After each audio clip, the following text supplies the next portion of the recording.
So I grew up in New York. I grew up with like various cultures, various like dishes and plates growing up. So I have conscious and appreciation for other cultures and cuisines. Yep. So I like to ask people, what are your top cuisines, like Caribbean-wise? Caribbean-wise? I mean, Cuban is like the top for me, but that's what I grew up eating. That's number one for me, Cuban food. I mean, I grew up on rice and beans, pan con bistec, really just Cuban bread. I mean, there'd be days where I'm just eating Cuban bread. I mean, not really healthy for you. I'm like, give me a tostada in the morning. You know what I mean? It does the job. That's one of my favorite. It does the job. I've been eating a lot more Haitian food. Yes, tell me about which that. is so good.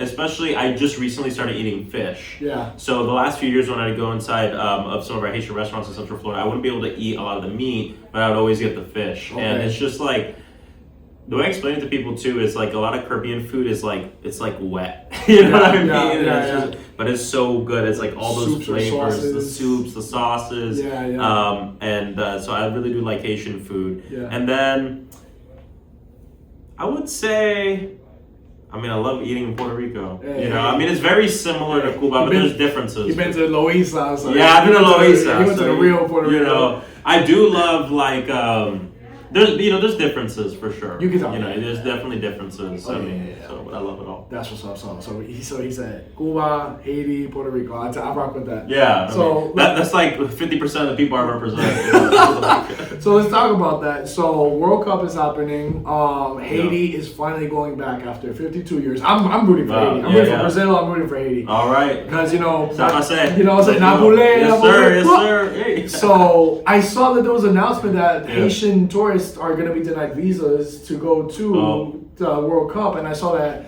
the Iranian soccer team is not even going to be able to play in the United States. Yeah, so it's like a big fear of illegal migration that's happening? No, it's a huge. So the last few months, I've been having meetings with ambassadors who have asked for meetings with me. Usually, we're talking about tourism, or we're talking about different issues, the economy, etc. They all want to talk to me about the World Cup. Yeah. Because they were all worried about people coming from their countries here, getting either not being able to come in or being kidnapped by ICE. Yeah. Their players being kidnapped by ICE. And they wanted to talk to me about this. And so it just goes to show how, of course, we're against the kidnapping of our neighbors because we're good people. Yeah, right. We're against all this going on with ICE. But also it has a real economic impact on our country. Yes. I live in Orlando, Florida. Orlando is a top tourist destination in the country. Mm-hmm. We are seeing numbers go down in a lot of tourist destinations of people from other countries, whether it's Brazil or just different places across the entire world. And it's because they're seeing what's going on and they don't want to get caught up in it. I feel with the World Cup that's happening this summer, I feel like it's been very underwhelming. I feel people are afraid to travel to see their own team. Yeah. Even the soccer teams are afraid, and they're just like, I just qualified, but I gotta go now, like, worry about my life, like getting arrested while playing a soccer game. Like, it's the politics and soccer are colliding in a grand scale, and I just feel that now if Iran qualifies to the finals.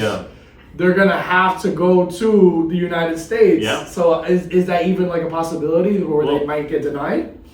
It could happen, right? But what happens is when you see culture and politics mesh like this, especially when it's messy, a lot of times that unlocks a sort of political power that politicians are not used to. Right. And it is when the average person, the average sports fan goes like, what the hell is going on? Yeah. Like, what is going on? And you'll have people who support the president, who might even support what's going on right now with ICE, but that will be the final straw for them, because then it contextualizes the problem. And part of the issue with humans is a lot of times we have problems understanding what someone else is going through unless there's someone in our life going through the same thing, or we see. And this is part of the reason why a lot of times immigrants are villainized, or the LGBTQ plus community is villainized. They're going for people who every American might not have a relationship with someone like that. Right. And it's easier to say that person's not human. Let's demonize and dehumanize that person. Mm-hmm. So when stuff spills into sports, I mean, just look at NBA, like Colin Kaepernick, right? Look at all these different things. Stand for something. They say, don't mix politics with sports. Yeah, but then it raises the consciousness of the country. Exactly. And like sports fans and people who are friends of family of sports fans, and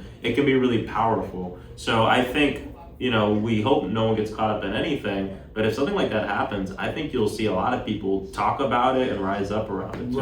Right. I just feel because the end of the term for President Trump will be 2028, and we also have LA Olympics. Yeah, Olympics. Yeah, so, and that's where the whole world. It's not just like 140 something nations. This is the whole world gonna come to Los Angeles. Exactly. So it's like if this is happening now for the World Cup, what's going to happen for the Olympics? Because that's when everybody, whether you have beef with USA or not, they're going to go represent the country. So how do you think? What are some measurements you feel people can take to prevent any sort of... I think we'll see a lot of the ambassadors, a lot of consulates working with members of Congress, trying to get assurances from the administration that their players will be okay or that tourists coming in will be okay. Yeah. And you might see a lot of that be country to country, to be honest. I mean, it's not a blanket policy. It's specific countries. And a lot of times it's people who, might look like me or look like you, right? And so... I think that's something we do have to call out. It's not just a blanket immigration policy. If you're coming from London, you might not have an issue, right? But if you're coming from name an African country, then you might have an issue. Yeah. So I think that you'll see a lot of people working with us, working with the government, trying to get those assurances.